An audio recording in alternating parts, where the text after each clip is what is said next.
តាអ្នកធ្លាប់គិតទេថាពន្លឺដ៏ត្រចះត្រចង់ដែលផ្ដល់ភាពកក់ក្ដៅដល់យើងរាល់ថ្ងៃអាចមានអារម្មណ៍ឈឺចាប់បានថ្ងៃមួយក្នុងរដូវក្ដៅព្រះអាទិត្យបានបញ្ចេញរស្មីយ៉ាងខ្លាំងក្លាដល់ថ្នាក់គ្រប់សត្វទាំងអស់នាំគ្នាផ្ទុះសំណើចនិងរអ៊ូទាំអំពីកម្ដៅរបស់វាពាក្យបណ្ដាំតេះឌីលទាំងនោះបានធ្វើឲ្យព្រះអាទិត្យឈឺចាប់ខ្លាំងពេករហូតដល់ទ្រង់សម្រេចចិត្តលាក់ខ្លួនមិនចេញមកក្រៅទៀតឡើយ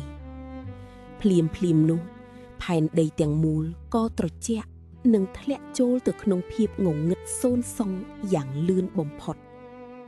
ភាពងងឹតបានគ្របដណ្ដប់លើអ្វីទាំងអស់ភ័យខ្លាចតក់ស្លុតហើយសត្វទាំងឡាយក៏ចាប់ផ្ដើមដឹងថាការរអ៊ូទាំរបស់ពួកគេមានតម្លៃថ្លៃប៉ុណ្ណា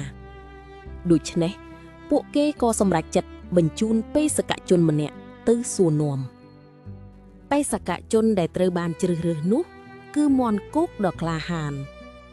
គាត់ជាអ្នកដែលសត្វទាំងអស់ទុកចិត្តបំផុតក្នុងការហោះឡើងទៅដល់ទីតាំងរបស់ព្រះអាទិត្យដើម្បីសុំការបំភ្លឺបន្ទាប់ពីការហោះហើរដ៏យូរអង្វែងទីបំផុតមាន់គោកក៏បានទៅដល់កន្លែងលាក់ខ្លួនរបស់ព្រះអាទិត្យវាបានអោនគោរពនិងសួរដោយសំឡេងញាប់ញ័រអំពីមូលហេតុដែលព្រះអាទិត្យលែងបង្ហាញខ្លួនទៀតព្រះអាទិត្យបានឆ្លើយតបទៅមាន់គុកថាយើងបានបញ្ចេញពន្លឺពេញមួយថ្ងៃ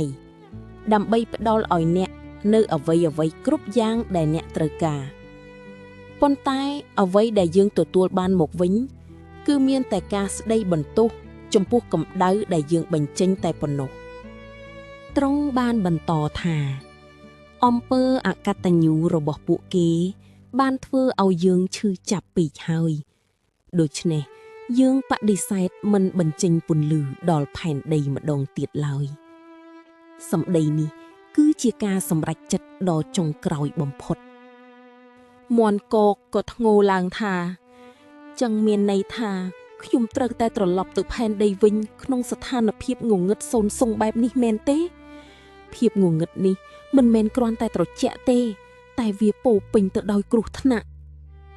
គាត់គិតទៅដល់ឆ្មាព្រៃដែលតែងតែត្រៀមខ្លួនជាស្រេចនិងលោតសង្គ្រប់ចាប់គាត់ធ្វើជាចំណីភាពងងឹតគឺជាមិត្តដ៏ល្អបំផុតរបស់គ្រោះថ្នាក់និងជាសត្រូវដ៏ធំរបស់សត្វស្លាបតូចដោយគ្មានពន្លឺការពារមាន់គកក៏ហើរចុះទៅក្នុងព្រៃតែបន្ទាប់ពីមួយសន្ទុះក្រោយមកភាពស្ងាត់ជ្រងំក៏ត្រូវបំបែកដោយសំឡេងស្រែកដ៏គួរឲ្យរន្ធត់មួយ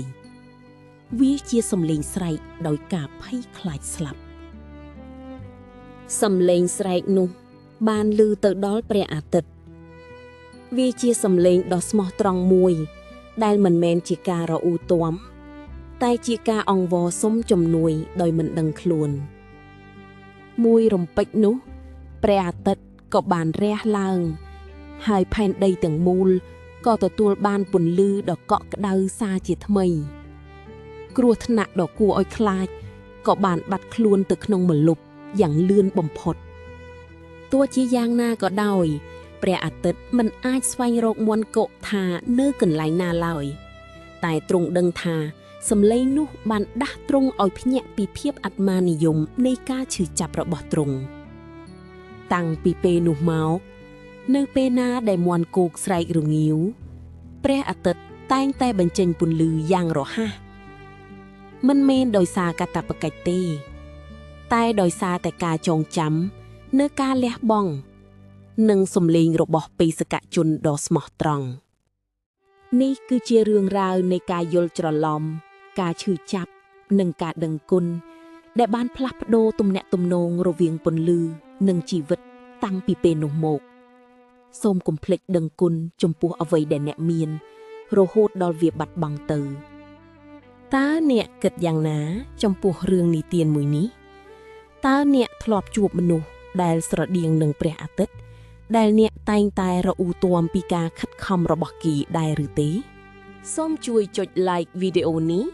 ទុកមតិយោបល់របស់អ្នក ហើយជាវ Channel យើងដើម្បីស្ដាប់រឿងនិទានថ្មីៗទៀតណា